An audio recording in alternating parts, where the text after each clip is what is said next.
आदरणीय अध्यक्ष महोदय, मैं आपको धन्यवाद देना चाहती हूं कि इस महत्वपूर्ण मुद्दे पर आपने मुझे बोलने का मौका दिया। ये अलग बात है कि सत्ता पक्ष के लोग सब मेरे बोलने से पहले ही भाग गए। आइए आइए, आपको देख के मैं खुश थी कि आप वापस आ गए। सबसे पहले मैं उन सैनिकों, उन जवानों, उन अफसरों को नमन करना चाहती हूं जो हमारे देश के रेगिस्तानों में, हमारे देश के घने जंगलों में, बर्फीले पहाड़ियों पे हमारी देश की रक्षा करते हैं, जो हर पल देश के लिए अपनी जान देने के लिए तैयार रहते हैं।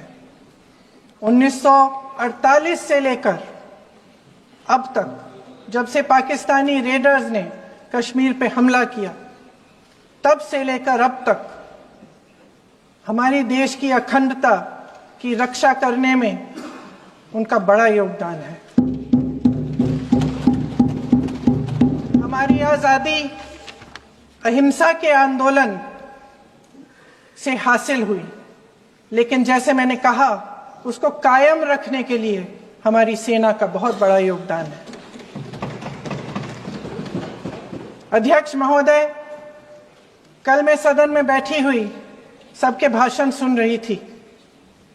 आदरणीय रक्षा मंत्री महोदय ने बोला, सत्ता पक्ष के कई मंत्रियों ने बोला। 1 घंटे का रक्षा मंत्री जी का लंबा भाषण था। सुनते सुनते एक बात मुझे बहुत खटक रही थी। उसके बाद जब दूसरे भाषण भी सुने आपके सत्ता पक्ष के, तब भी ये बात बार बार मेरे मन में आ रही थी कि सारी बातें कर ली, ऑपरेशन सिंदूर की बात कर ली, आतंकवाद की बात कर ली, देश की रक्षा की बात कर ली, इतिहास का पाठ भी पढ़ा दिया, लेकिन एक बात छूट गई। उस दिन 22 अप्रैल 2025 को जब 26 देशवासियों को अपने परिवार के सदस्यों के सामने खुलेआम मारा गया, तो ये हमला कैसे हुआ, क्यों हुआ?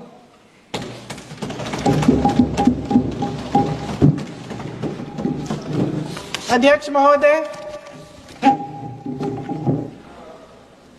ये लोग बैसारन वैली में, पहलगाम के पास कश्मीर में क्या कर रहे थे?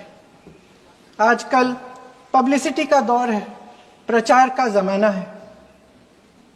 कुछ समय से हमारी सरकार ये प्रचार कर रही थी कि कश्मीर में आतंकवाद खत्म हो गया है, कि कश्मीर में शांति है, अमन चैन है। प्रधानमंत्री जी ने खूब भाषण दिए, देशवासियों को कहा कि चलिए कश्मीर चलिए, सैर करिए। कई बार मैंने ये भी देखा मीडिया पर, टीवी पर, कि कश्मीर जाइए, जमीन खरीदिए, अब वहां अमन चैन है, शांति का वातावरण है। इसी बीच शुभम द्विवेदी, एक कानपुर के नौजवान, और उनके पूरे परिवार ने तय किया कि वो कश्मीर जाएंगे। शुभम द्विवेदी की 6 महीने पहले शादी हुई थी। उसकी पत्नी ने कहा कि उनके बीच एक ऐसा रिश्ता था, प्रेम और दोस्ती का ऐसा रिश्ता था कि वो एक दूसरे को बच्चों की तरह हंसाते थे। सोशल मीडिया पर एक वीडियो भी जारी है जिसमें पूरा परिवार एक साथ बैठा हुआ ताश खेल रहा है और ऐसे हंस रहे हैं कि उस वीडियो को देख के किसी का भी दिल टूट जाए कि इस परिवार को इस तरह से उजड़ने क्यों दिया हमने। 22 अप्रैल 2025 को बैसारन वैली में मौसम का मिजाज अच्छा था। जैसे हर रोज लगातार 1000 से 1500 लोग वहां पहुंचते थे, उसी तरह से उस दिन भी तमाम पर्यटक वहां पहुंचे। वहाँ का रास्ता आसान नहीं है अध्यक्ष महोदय जी। जंगल से जाना पड़ता है, पहाड़ों के बीच जाना पड़ता है, घोड़े से जाना पड़ता है। ये परिवार वहाँ पहुँचे, मौसम सुहाना था, उनके बच्चे ट्रैम्पोलिन पे खेल रहे थे, कोई जिपलाइन कर रहा था, कोई चाय पी रहा था, तो कोई कश्मीर की सुंदर वादियों की ठंडी हवा का मजा ले रहा था। शुभम अपनी पत्नी के साथ एक स्टॉल पे खड़े थे। तभी अचानक 4 आतंकवादी जंगल में से निकलते हैं और शुभम को वहीं अपनी पत्नी के सामने मार डालते हैं। उसके बाद वे वहां से पूरे वैली में 1 घंटे के लिए लोगों को चुन चुन कर मारते हैं। किसी के पति को अपनी पत्नी के आंखों के सामने, किसी के पिता को अपने बेटे के सामने,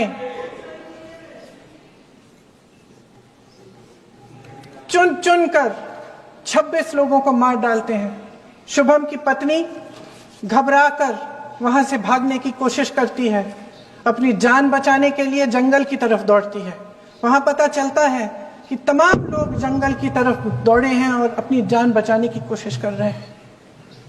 कोई अपने बेटे का हाथ पकड़ के पहाड़ों पर घसीटता हुआ जा रहा है, कोई कश्मीरी घोड़े वालों और गाइडों की मदद लेते हुए चले जा रहा है। कोई रास्ता नहीं है, कोई तरीका नहीं है, लेकिन किसी न किसी तरह से शुभम की पत्नी के शब्दों में किसी ऐसी शक्ति ने हमको बचा कर रखा कि हमें किसी न किसी तरह से हम अकेले नीचे पहुंचे। और मैं उनके लफ्ज पढ़ना चाहती हूं,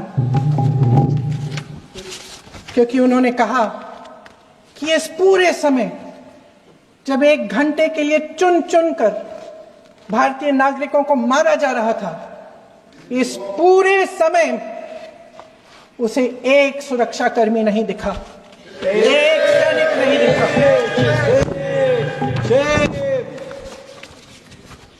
शुभम की पत्नी ने कहा, कोट, मैंने अपनी दुनिया को खत्म होते हुए देखा।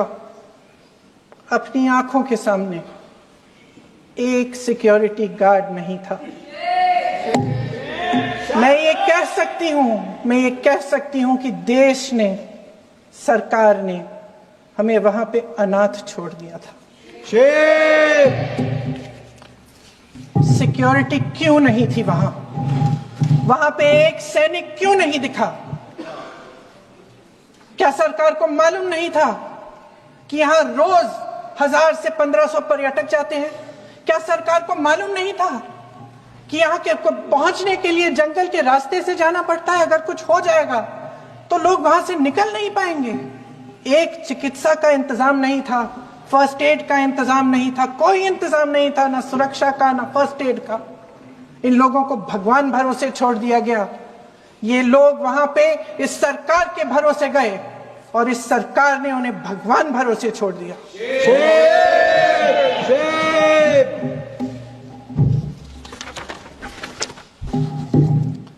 मैं पूछना चाहती हूं, ये किसकी जिम्मेदारी थी? इस देश के नागरिकों की सुरक्षा की जिम्मेदारी किसकी है? क्या इस देश के प्रधानमंत्री की नहीं है? क्या इस देश के गृह मंत्री की नहीं है? क्या इस देश के रक्षा मंत्री की नहीं है? क्या एनएसए की नहीं है? अध्यक्ष महोदय, पहलगाम हमले से सिर्फ 2 हफ्ते पहले हमारे गृह मंत्री महोदय जी कश्मीर गए थे। किस लिए गए थे? जो सुरक्षा की व्यवस्था है इसको देखने के लिए गए थे, इसको रिव्यू करने के लिए गए थे। और उन्होंने वहां कहा कि आतंकवाद पर विजय प्राप्त हुई है। ये 2 हफ्ते पहले है। 3 महीने बाद जेएनके के गवर्नर साहब एक आम इंटरव्यू में ऐसे ही चलते चलते कह देते हैं कि हाँ, बैसारन वैली में बहुत लापरवाही हुई और इसके लिए मैं जिम्मेदारी लेता हूं। ऐसे ही चलते चलते, और वो बात होती है, खत्म भी वहां होती है और वहीं खत्म हो जाती है। उनसे जिम्मेदारी ली भी नहीं जाती, कोई सवाल नहीं उठाता, कोई जवाब नहीं देता। अध्यक्ष महोदय, उस हमले की जिम्मेदारी एक आतंकवादी गुट जिसका नाम टीआरएफ है थोड़े दिनों बाद लेती है। कौन है ये टीआरएफ? 2019 में ये गुट बना, 2020 में इसने कश्मीर में आतंकवाद का काम शुरू कर दिया और अप्रैल 2020 से लेकर 22 अप्रैल 2025 तक इन्होंने 25 आतंकवादी हमले किए।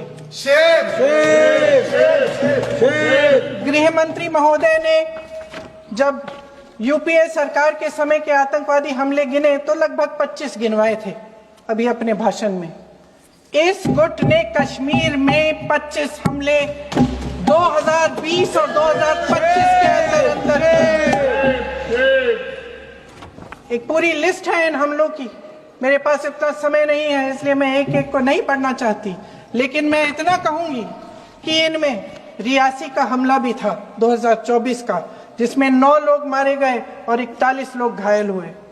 कुल मिलाकर 2020 से लेकर 22 अप्रैल 2025 तक टीआरएफ ने 41 सेना और सुरक्षा कर्मियों की हत्या की, 27 सिविलियन की हत्या की और 54 लोगों को घायल किया। भारत सरकार ने टीआरएफ को आतंकवादी संगठन का दर्जा कब दिया? 2020 में दिया, 2021 में दिया, 2022 में दिया, 2023 में दिया। 3 साल बाद, 3 सालों के लिए ये आतंकवादी गतिविधियां कर रहे हैं और आप इनको आतंकवादी संगठन तब कहते हैं 2023 में? इसकी क्या वजह थी? ये सब सरकार के संज्ञान में था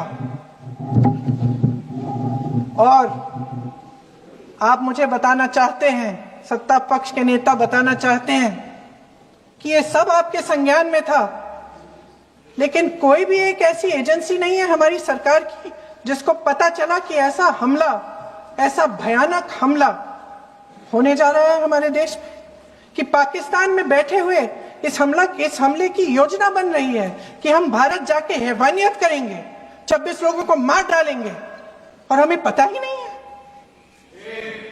क्या ये हमारी एजेंसियों की विफलता है कि नहीं है? ये बहुत बड़ी विफलता है, एक बहुत बड़ी विफलता है। जानते थे कि ये गुट है, जानते थे कि 5 सालों से ये आतंकवादी हमले कर रहा है, अध्यापकों को मारा, आर्मी के बड़े बड़े अफसरों को मारा, आम जनता को मार डाला, पुलिस वालों को मार डाला, और आप इन पे निगरानी नहीं रख रहे थे। और ये जो एजेंसियां हैं इनकी जिम्मेदारी कौन लेगा? क्या आईबी चीफ ने अपना इस्तीफा दिया? क्या किसी ने इस्तीफा दिया? गृह मंत्री जी के कार्य क्षेत्र में आता है इंटेलिजेंस ब्यूरो। क्या गृह मंत्री जी ने इस्तीफा दिया? इस्तीफा छोड़िए, जिम्मेदारी ली।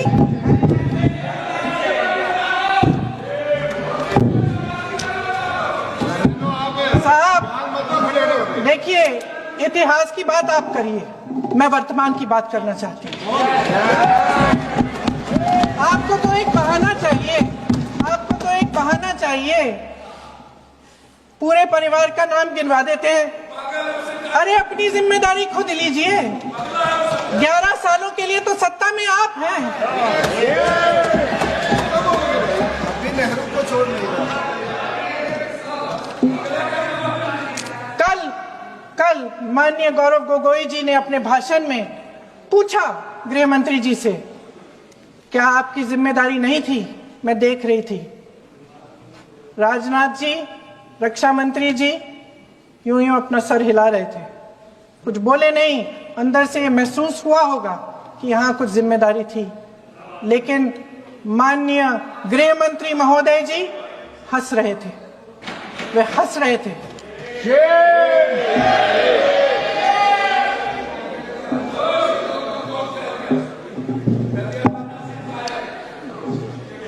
अध्यक्ष महोदय, कल सत्ता पक्ष और आज भी सत्ता पक्ष के नेताओं ने 2008 के मुंबई के हमलों का जिक्र किया, बार बार कहा कि मनमोहन सिंह जी की सरकार ने कुछ नहीं किया। ये तो जानकारी होगी ना कि उसी समय जब वो आतंकवादी हमला चल रहा था तभी उन आतंकवादियों को मार डाला था, एक बचा था और उसको भी फांसी दे दी थी 2012 में। महाराष्ट्र के मुख्यमंत्री ने इस्तीफा दिया। देश के गृह मंत्री ने जिम्मेदारी लेकर इस्तीफा दिया। एक जवाबदेही थी पब्लिक के प्रति, एक जवाबदेही थी इस देश की जनता के प्रति, इस देश की धरती के प्रति।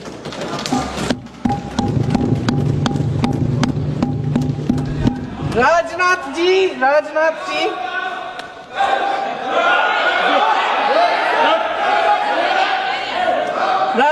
जी तो पुलवामा, उरी और पठानकोट के समय गृह मंत्री रहे थे।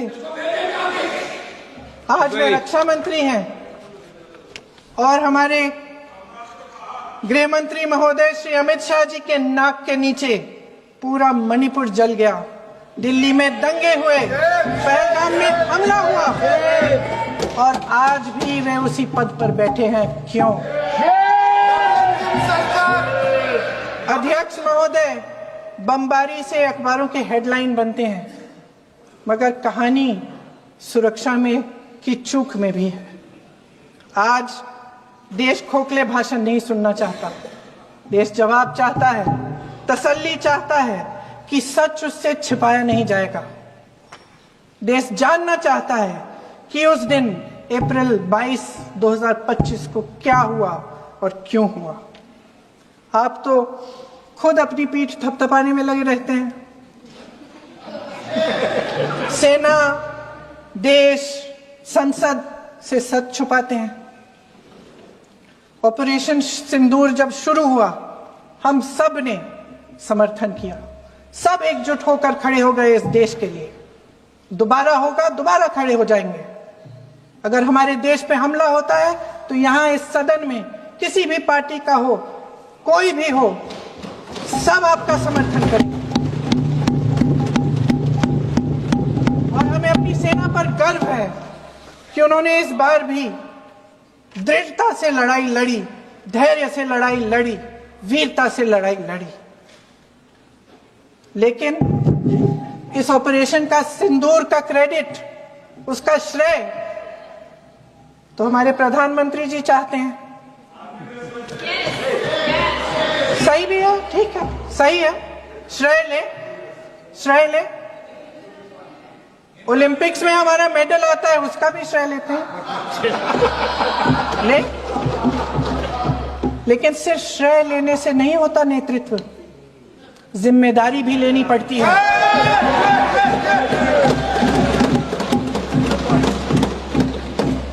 देश के इतिहास में ये पहली बार हुआ,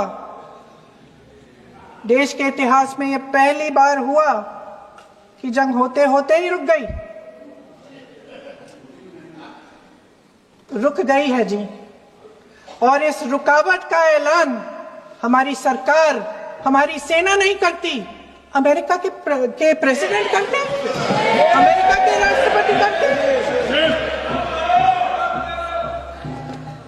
ये हमारे प्रधानमंत्री महोदय की गैर जिम्मेदारी का सबसे बड़ा प्रतीक है। आज गृह मंत्री जी ने इस बात पर उल्लेख किया। उन्होंने कहा, उनके शब्दों में उन्होंने कहा कि पाकिस्तान के पास शरण में आने के बजाय कोई चारा ही नहीं था। आपने शरण दिया क्यों? वो आते हैं आपके देश के अंदर, लोगों को मार डालते हैं और आप उनको शरण दे रहे हैं। क्यों दिया शरण? इसका जवाब क्यों नहीं दिया है एक भी भाषण में? जैसे ये बात उठी, शरण की बात की, हमारे गृह मंत्री जी ने इतिहास में चले गए। नेहरू ने क्या किया, इंदिरा गांधी ने क्या किया, यहां तक कि मेरी मां के आंसुओं तक चले गए। लेकिन इस सवाल का जवाब नहीं दिया कि ये सीज फायर हुआ क्यों, ये जंग रुका क्यों, और तब क्यों रुका जब दुश्मन के पास कोई चारा नहीं था हमारे श्रेय में आने के बजाय? क्यों रुका ये जंग? इसका जवाब नहीं दिया। धन्यवाद। आप देंगे?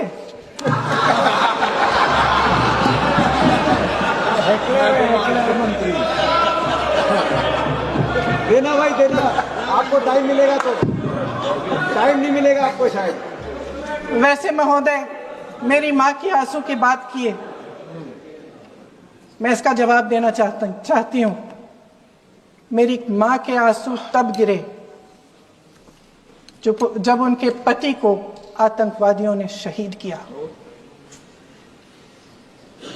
जब वे मात्र 44 साल की थी। और आज अगर मैं इस सदन में खड़ी हूं और उन 26 लोगों की बात कर रही हूं, मैं इसलिए कर रही हूं क्योंकि मैं उनका दर्द जानती हूं, महसूस करती हूं।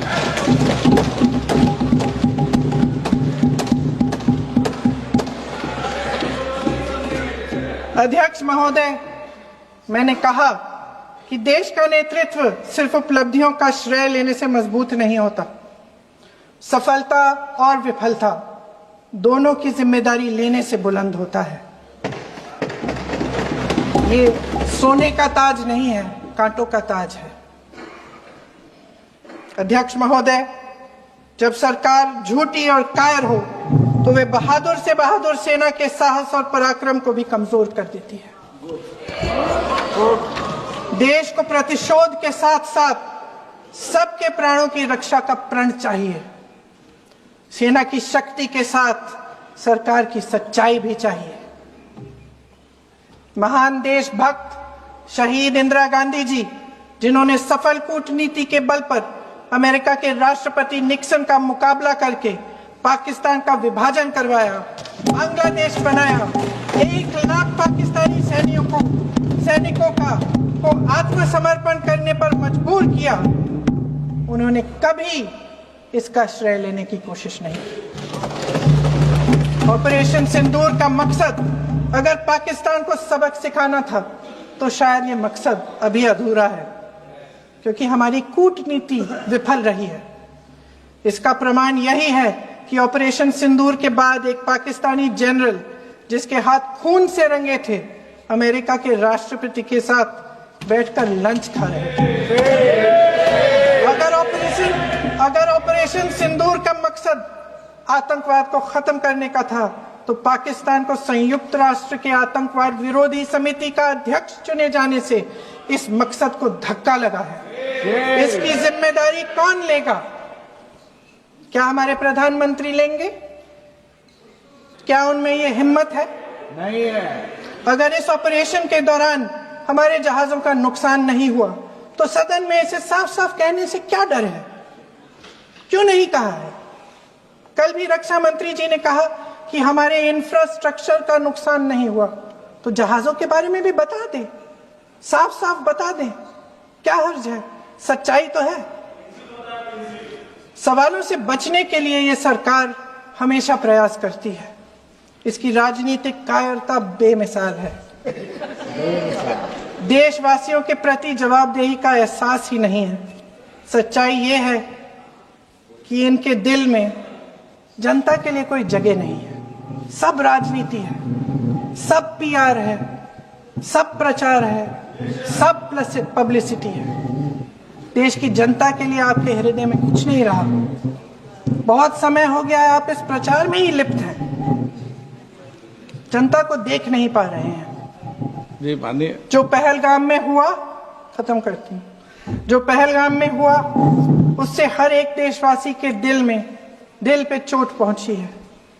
हिमांशी नारवाल की गुहार ने हम सबको शर्मिंदा किया है। इसीलिए मैं आज यहां खड़े हुए एक आखिरी बात करना चाहती हूं।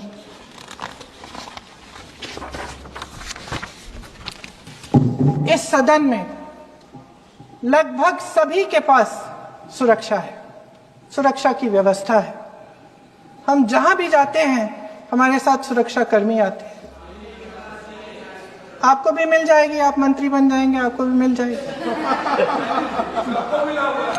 मैं मजाक की बात नहीं कर रही हूं, थोड़ा सा धैर्य रखिए। उस दिन पहलगाम में 26 परिवार उजड़ गए। 26 लोगों को अपने परिवार के सदस्य के सामने मारा गया। 26 बेटे, पति, पिता गुजर गए। उनमें से 25 भारतीय थे। भारतीय थे।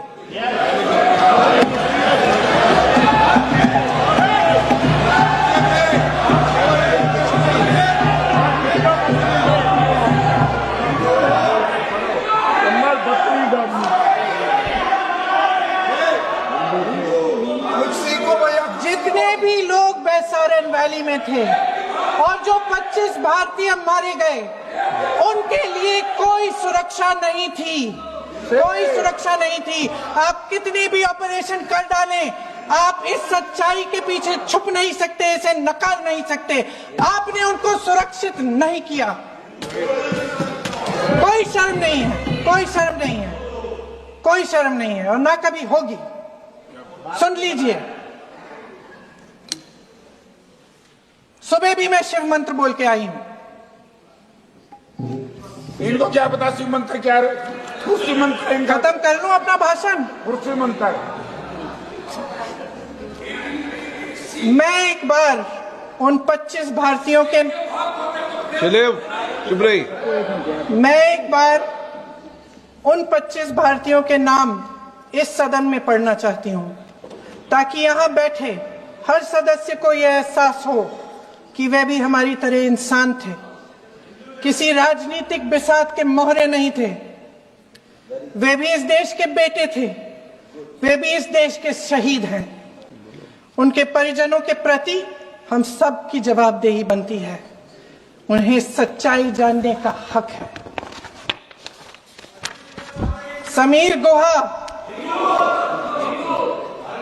भारतीय, बिट्टन अधिकारी, मनीष रंजन, हेमंत सुहास जोशी, विनय नारवाल, सुशील नथनियल, अतुल श्रीकांत मोने, सैयद आदिल हुसैन शाह, सुवानी, रामचंद्रन, संजय लक्ष्मण लेले, माननीय प्लीज, दिनेश अग्रवाल, दिलीप दिल से, कुमार सतपति, JS चंद्रमौली।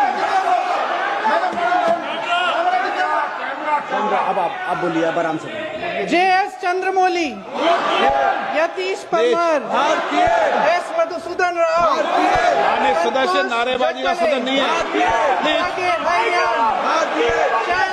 शैलेश कलाटिया, ये तरीका ठीक नहीं है आपका। मंजुनाथ राव, कौस्तभ गणबोते, शुभम द्विवेदी,